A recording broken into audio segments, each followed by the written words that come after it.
Bonjour à tous, je suis ravie de vous retrouver aujourd'hui pour une nouvelle vidéo qui va être un petit peu particulière aujourd'hui parce que je crois bien que c'est la première fois que je vais vous proposer ça sur la chaîne. La vidéo va se dérouler en deux parties. La première partie, je vous propose un automn book tag. Alors je n'ai pas inventé le concept, je n'ai pas repris exactement un concept que j'ai trouvé non plus. En fait je me suis inspirée de beaucoup de vidéos qui avaient été faites sur cette thématique là.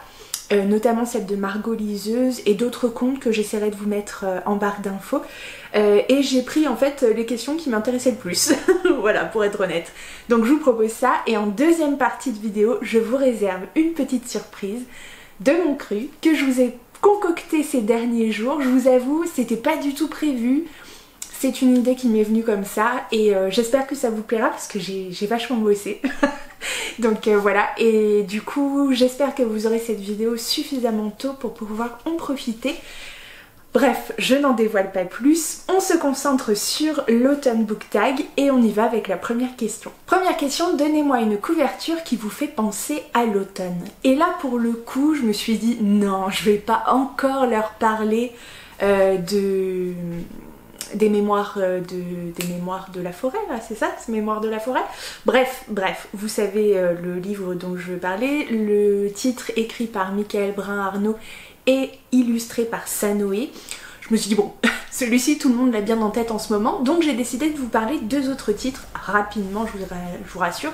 Le premier auquel j'ai pensé, ou le deuxième, c'est mon automne cosy de Caroline Millet, donc Caro from Woodland, que je suis depuis un sacré moment.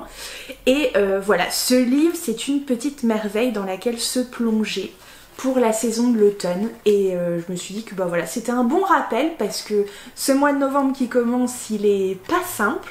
Et voilà, et vous allez trouver, du coup c'est un livre illustré avec des idées de lecture, des idées de DIY, des idées de décoration, des recettes, bref il y a un max de trucs et tout ça, mais magnifique, mais magnifiquement illustré. Donc j'espère qu'avec la ring light, parce que là je vous vois pas, là clairement je ne vous vois pas.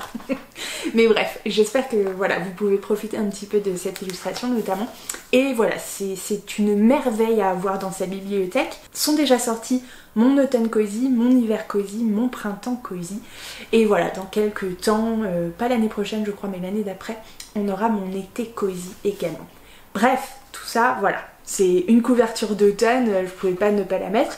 Et du coup, je me suis dit aussi, j'ai pensé à un petit graphique, c'est le tome 2 de Pepper et Carotte de David Revoy, édité chez Glénat. Franchement, regardez-moi ça. Alors sans la ring light, c'est mieux. Bref, du coup, je vous ai parlé de cette bande dessinée jeunesse, du coup, illustrée. Alors, il n'y a pas tant, enfin en tout cas dans le premier tome, il n'y avait pas tant de, comment dire, de dialogue que ça. Mais c'était tellement magnifique que vraiment ça se suffisait à lui-même. Donc voilà, vous allez trouver une petite sorcière, son chat, une petite sorcière un peu comment dire, un peu maladroite, un peu catastrophique, mais c'était super chouette, et du coup cette couverture est juste magnifique et parfaite pour l'automne. Deuxième question, un livre parfait pour lire au coin du feu. Oui, je reprends mes notes parce que voilà. Ou un livre confortable qui vous fait vous sentir chez vous. Alors là, j'ai pas pu m'en empêcher. J'ai trois titres dont il faut que je vous parle rapidement. Le premier c'est Ivy Wild, évidemment. Ivy ou Ivy, je le prononce jamais de la même façon. C'est terrible, je n'arrive pas à me décider. Bref, d'Hélène Harper, donc sorti chez Bookmark dans la collection Infinity Urban Fantasy. J'ai terminé cette trilogie plus ce petit homme compagnon. Et mon petit cœur est tout triste parce que vraiment j'ai adoré me plonger dans cette histoire d'une sorcière du coup hyper fainéante, enfin en tout cas c'est ce qu'elle laisse croire, et qui s'est fait virer de l'ordre de la magie suite à un incident, et qui a décidé de se reconvertir en chauffeuse de taxi, ce qui lui laisse énormément de temps a priori, voilà, selon son emploi du temps qu'elle gère, pour s'écraser sur son canapé, manger des chips, regarder la télé-réalité qu'elle adore, et s'occuper plus ou moins de son chat qui la traite plus ou moins bien. Bref, ça c'est une autre histoire. Et le jour où va débarquer un sorcier en fait, l'une des stars en fait de l'ordre de la magie, qui va frapper à sa porte, il va débarquer chez elle et il va lui dire que elle doit venir enquêter avec lui puisqu'il doit se lier à une coéquipière, et avant qu'elle ait eu le temps de réagir, du coup elle se trouve liée à ce sorcier qui la prend totalement pour quelqu'un d'autre et ils vont devoir enquêter sur un vol ou un meurtre, je ne sais plus. Bref, voilà, dans le premier c'est particulier. Donc voilà, et du coup s'ensuivent des aventures, des quiproquos, un enemies to lovers, bref, une pépite dans laquelle vous plongez, voilà. Comme dans un bon bain chaud. Je sais pas si la métaphore était très très bonne, mais bon, bref, vous aurez compris l'idée. Deuxième livre, c'est un titre jeunesse et dans lequel j'adore me plonger en automne. Vraiment, c'est un pur plaisir. Je l'ai lu ces 3 ou 4 dernières années parce que du coup, je crois qu'il y a une année où il y a... c'est cette année où il n'y en a pas eu, tiens d'ailleurs. Enfin bon, bref, peu importe. Je m'emballe, hein, je suis fatiguée, je suis désolée, je filme alors que je viens juste de débaucher, donc j'ai la tête pas très en phase. J'espère que ce sera compréhensible. Du coup c'est Cassidy Blake, la trilogie Cassidy... la trilogie pas du tout, c'est juste qu'il y en a 3 de sorties. Cassidy Blake, donc de Victoria E. Schwab, qui sont sortis aux éditions Lumen. On suit cette fille de 13 ans, je sais plus, bref, qui l'année d'avant a manqué de se noyer en tombant dans la rivière, qui a été sauvée in extremis par un fantôme, Jacob, qui est devenu depuis son meilleur ami. Et Cassidy, depuis qu'elle a manqué mourir, en fait a développé des capacités, notamment celle de soulever le voile qui sépare le monde des vivants du monde des morts, mais qui se sont attardés un petit peu. Donc voilà, et du coup c'est la chasseuse de fantômes, plus ou moins. Enfin, je vous résume un peu, voilà, en rapido. Et du coup, ce serait assez simple de... Enfin, j'emploie des guillemets. Assez simple de vivre avec ça, sans compter le fait que, en fait, ses parents sont historiens et fans d'événements paranormaux. Et ont un nouveau concept d'émission télé et donc doivent parcourir le monde à la rencontre des villes les plus hantées, et du coup ça va pas arranger ses affaires parce que voilà, du coup ça lui donne beaucoup de travail. Bref, le premier tome se passe à Édimbourg, le deuxième à Paris, le troisième à la Nouvelle-Orléans et c'est une pépite. Je ne pouvais pas parler d'un moment cocooning au coin du feu avec un bon livre sans parler des détectives du Yorkshire évidemment. Donc celui-ci c'est Rendez-vous avec le crime, c'est le tome 1, j'ai lu les 3 premiers tomes de Julia Chapman sortis chez Robert Laffont dans la collection La Bête Noire.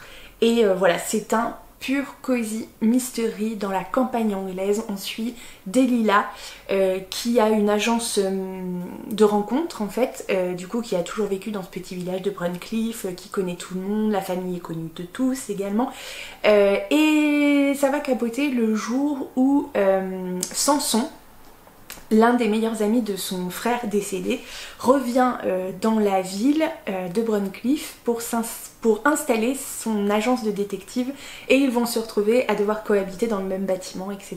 Et voilà, et ils vont mener les enquêtes ensemble et c'est trop bien, vraiment c'est trop bien. Troisième question de cet automne book tag, comme après un long rhume, un livre que vous êtes content d'avoir terminé. Bon alors, franchement il y en a plein, ça dépend comment on l'entend, mais bon après un rhume... Je me dis bon c'était un peu la montagne, il y en a plusieurs en vrai, mais le dernier dont je me suis fait la réflexion que j'étais contente de l'avoir lu mais ça n'a pas toujours été simple, même si ça veut pas dire que c'était pas du tout une bonne lecture, hein, au contraire c'était une très bonne lecture, mais il était pas facile pour moi à lire. C'est La Menthe Nue de Luca Tatiasim, donc sorti chez Inceptio. On va parler du coup de, je ne sais plus du tout comment elle s'appelle, Juliette, qui est une mystérieuse joueuse d'échecs, qui est un peu paumée hein, concrètement, voilà, et qui va se lancer dans une enquête folle parce que son copain en fait a été accusé d'un meurtre quelques années plus tôt. Et il a été relâché faute de preuves, enfin bref, mais voilà, il est toujours vu comme le coupable et ça lui pourrit la vie concrètement. Donc elle va décider de mener l'enquête pour trouver véritablement ce qui s'est passé et tenter de le disculper une bonne fois pour toutes. Et ce qui est très intéressant dans ce récit, c'est que l'auteur en fait nous conte son histoire à rebours. Donc ça peut paraître très bizarre, vraiment je me suis dit, le concept voilà de remonter le temps, tout ça j'adore, mais quand tu commences une histoire par la fin, comment tu fais? Enfin je veux dire, si t'as la fin, quel est l'intérêt d'aller voir enfin tu vois, toutes les étapes quoi. Et en fait, oh si, on a la fin, et du coup de là, quoi? Comment ça se fait? Et tu ne demandes qu'une chose, c'est de comprendre comment on en est arrivé là. Bref. C'était très très bon, par contre c'est très noir, moi je trouvais que c'était noir. On passe par des moments difficiles, c'est poisseux, c'est... Ouais c'est pas simple, hein. Vraiment c'est pas simple. Et puis il joue complètement avec nos esprits, il joue aussi beaucoup avec la langue française. Je trouvais que c'était une écriture très particulière, mais vraiment une finesse incroyable. Bref, en tout cas si c'est voulu, c'était vraiment très très bien fait. Donc je n'en doute pas trop, mais voilà. Donc, mais je suis vraiment contente d'être arrivée au bout, parce que c'était pas simple, mais j'y suis arrivée. Quatrième question, un film ou une série que vous aimez regarder encore et encore quand le frère revient? Et là, est-ce que je vais surprendre quelqu'un quand je vais dire Gilmore Girls? Évidemment Gilmore Girls. Je veux dire, c'est la base. Je la regarde depuis que je suis, enfin mais super jeune, genre ça fait, je sais pas, les premières fois que je les ai regardées, c'était vraiment, j'avais même pas 15 ans. Bon bref, du coup ça commence à remonter légèrement, oui je sais. Bref, mais Gilmore Girls c'est vraiment l'indétrônable. Après, oui il y a plein de séries doudou, mais en automne, c'est quand même une très très belle série avec une esthétique très liée en fait à l'automne. Donc moi je la trouve superbe, même si les dernières saisons du coup il y a des choses j'ai moins aimé. Le charme des premières saisons pour moi n'est pas rattrapé par les dernières, mais ça n'empêche que c'est quand même une série de mon cœur, une série que j'adore. Donc voilà, du coup si j'en avais une à vous conseiller, ce serait celle-ci. Cinquième question, une série de livres à commencer cet automne. Eh bien je vous dirais que je conseillerais Sorcier. Ouais, Sorcier c'est une trilogie, du coup je vous en ai parlé, il me manque le tome 3 pour finir, mais vraiment j'ai adoré les 2 premiers tomes, c'est hyper intéressant. Bon, je reprends depuis le début. Sorcier c'est écrit par Maxime Fontaine et Romain Watson et c'est sorti chez Gulfstream. En plus ce sont quand même des superbes objets livres, je dis ça, je dis rien. Sorcier, ce qu'il faut savoir, c'est que c'est issu en fait d'un scénario de jeu de rôle. Pas jeu de rôle, jeu de rôle. Réalisé par notamment Romain Watson, mais Maxime Fontaine étant écrivain, du coup il a repris un peu toute la base, toutes les histoires, tout le monde créé par Romain Watson pour en faire un livre. Il a développé certaines choses, bref c'est quand même quelque chose écrit à 4 mains. On va suivre du coup le cirque Palazzi dans lequel se produisent plusieurs personnages. Donc vous avez notamment Eugène, pas du tout, vous avez notamment Ernest qui est le magicien, vous avez Kétiné l'envoûteuse et Kilma le marabout. Et tout se passe relativement bien jusqu'au jour où lors d'une représentation, des clowns vont attaquer le cirque et kidnapper des enfants, dont la fille d'Ernest qui s'appelle Déa, qui est une jeune fille, enfin qui est une petite fille aveugle. Ils vont l'embarquer et du coup les 3 compères vont se lancer à la poursuite de ces clowns pour récupérer les enfants. Et vraiment, ça n'est que le début de l'histoire. Vous n'êtes pas prêts pour ce que vous réserve cette trilogie. Vraiment, vraiment, vraiment. Si vous êtes fan des... comment dire, des mondes complexes, des mondes dans les mondes, des personnages tous plus charismatiques que les autres, c'est vraiment, c'était incroyable. J'ai adoré, j'adore, toujours, j'ai adoré et j'espère adorer, et je n'en doute aucunement, le 3e. Prochaine question, pour quel livre ou série avez-vous perdu tout intérêt? Alors je suis restée dans les livres pour le coup. Ça n'a pas été simple parce que voilà, il y a des choses que j'ai mis en pause, mais j'ai pas perdu complètement l'intérêt. Mais je vais dire que s'il y en a un quand même où je me dis je sais pas si je passerai la barre du deuxième, c'est une série jeunesse, c'est Sherlock, Lupin et moi d'Irène Adler. Alors c'est pas vraiment Irène Adler, hein, c'est un pseudonyme, qui sont sortis chez Albin Michel Jeunesse. Cette série a pourtant tout pour me plaire, bien qu'elle soit une série jeunesse, hein, ça c'est pas un problème chez moi, puisque vous retrouvez évidemment les personnages de Sherlock Holmes, d'Arsène Lupin et notamment d'Irène Adler qui est aussi un personnage de Arthur Conan Doyle.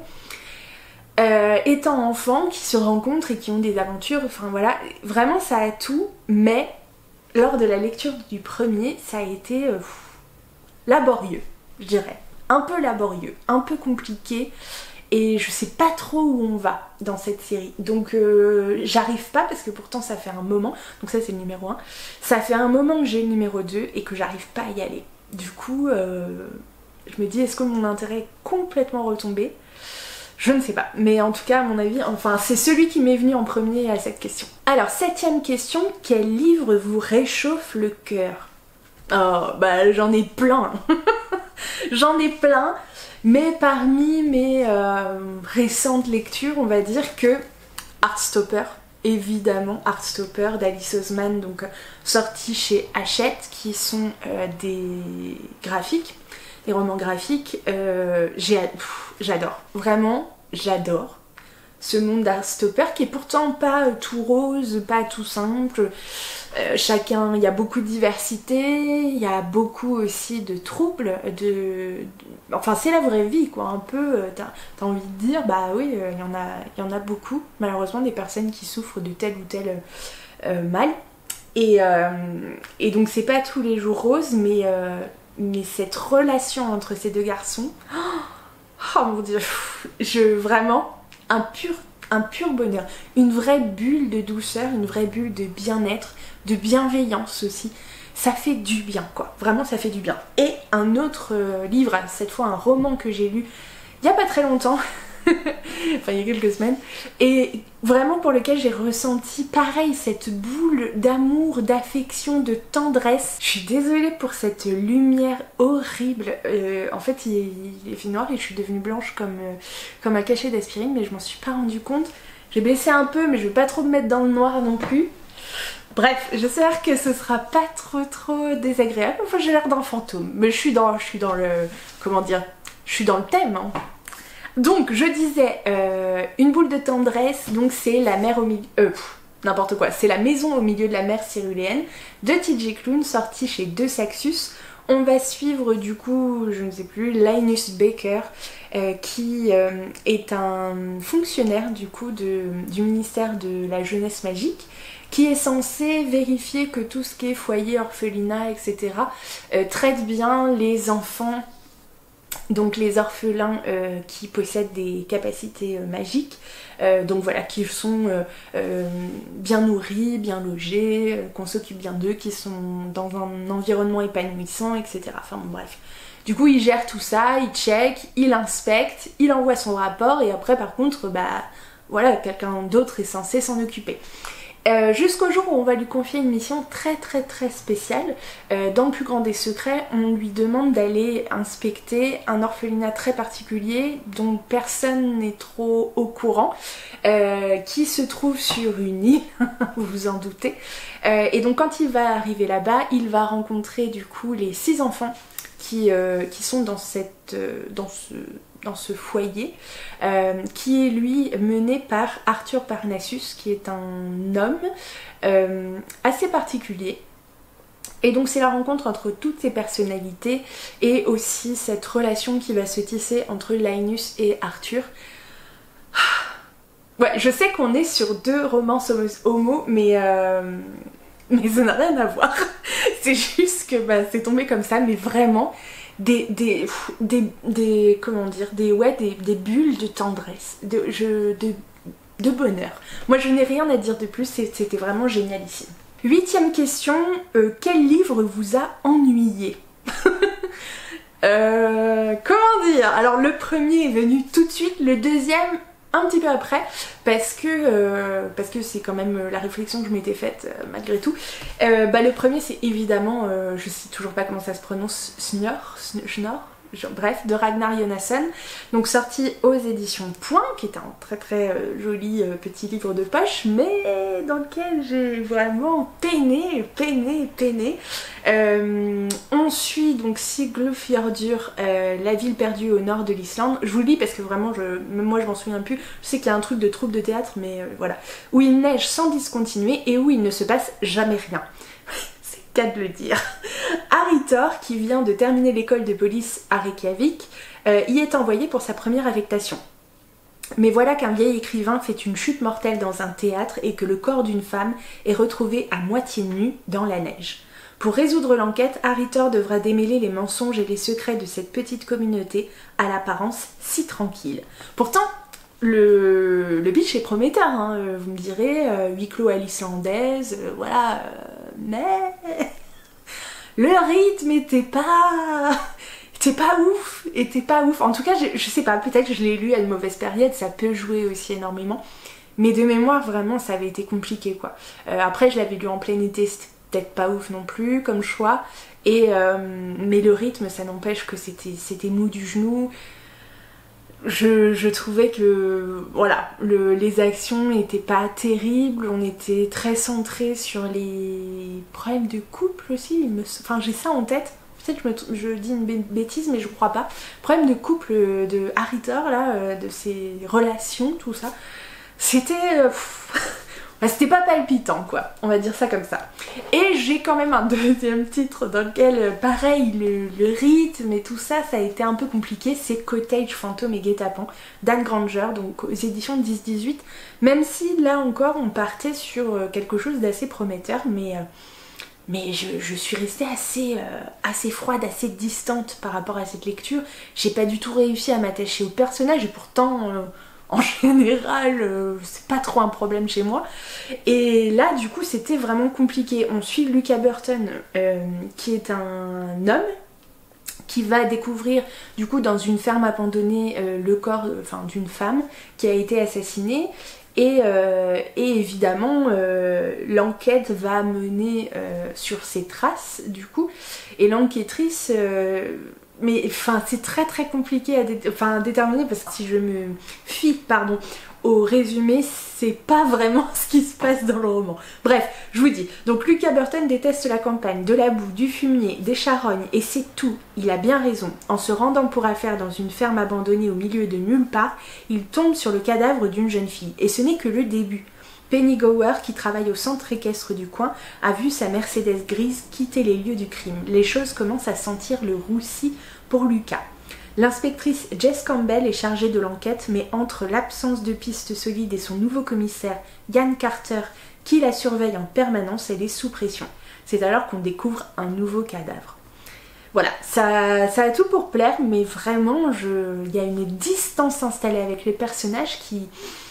Voilà. Donc, et comme on est en pleine campagne anglaise, oui d'accord, mais c'est pas palpitant, là c'est pareil, hein, faut s'accrocher un peu quoi. Bref, donc voilà, j'ai eu ces deux titres en tête tout de suite quand on a parlé d'ennui dans la lecture.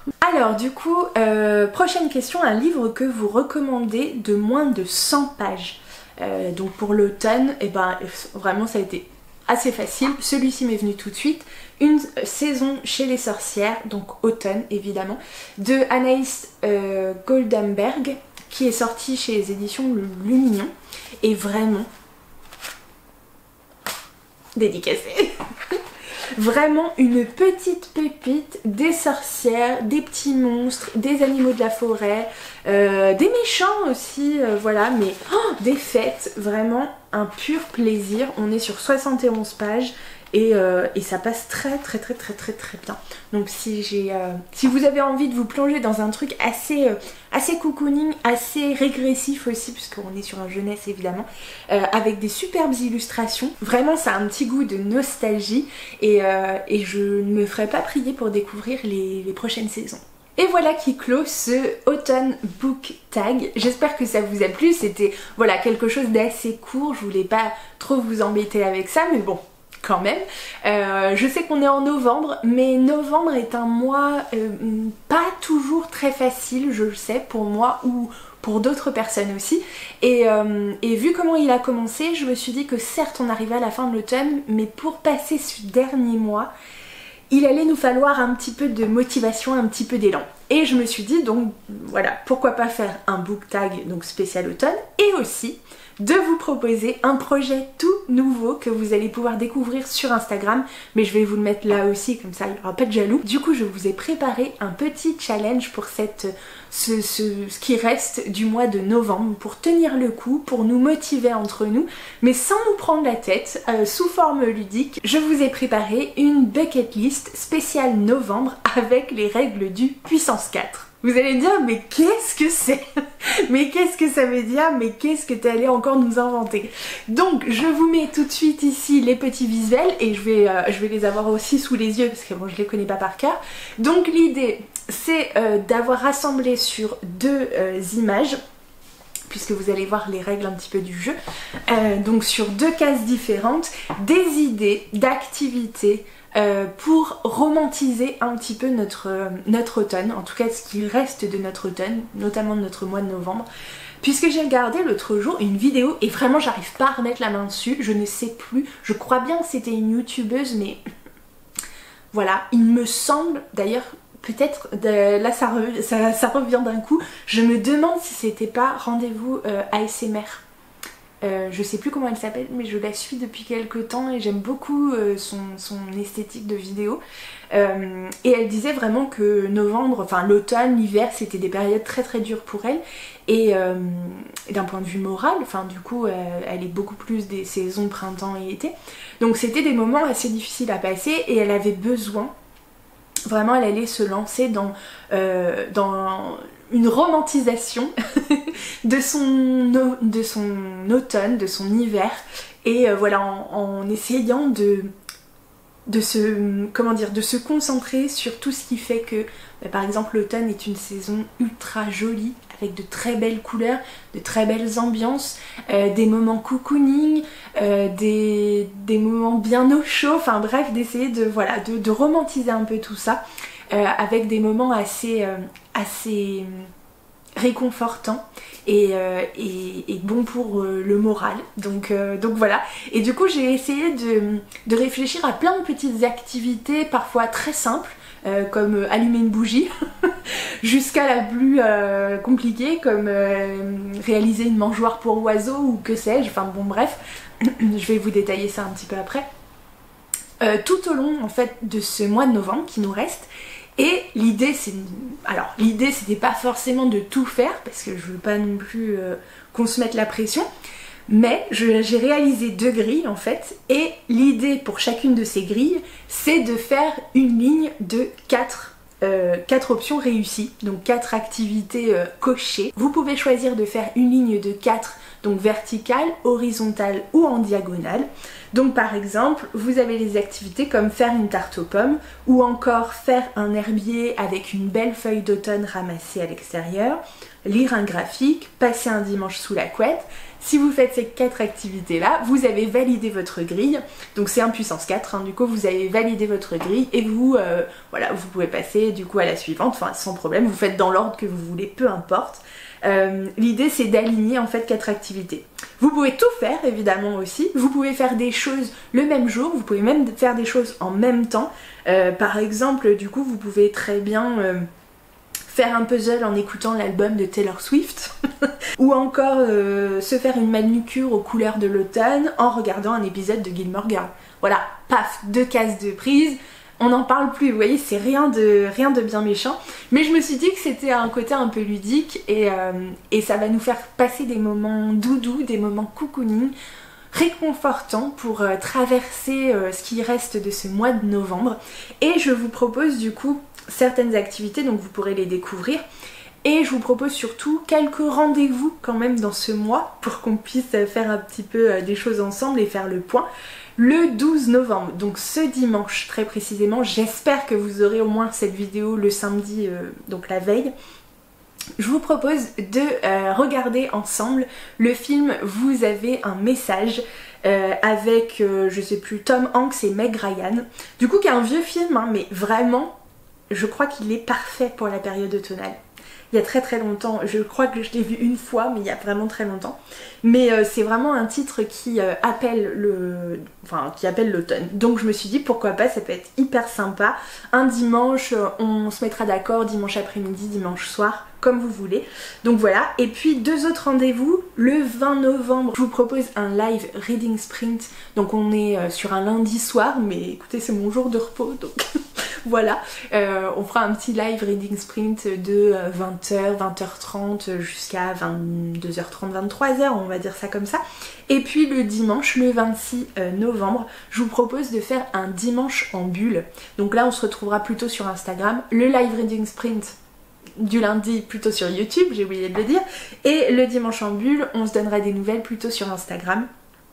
Donc voilà, et vous pourrez partager, je vais vous mettre les visuels évidemment sur Instagram, en story à la une, voilà, et je vais vous faire une publication, donc vous pourrez reprendre évidemment les visuels et cocher du coup vos petites cases au fur et à mesure.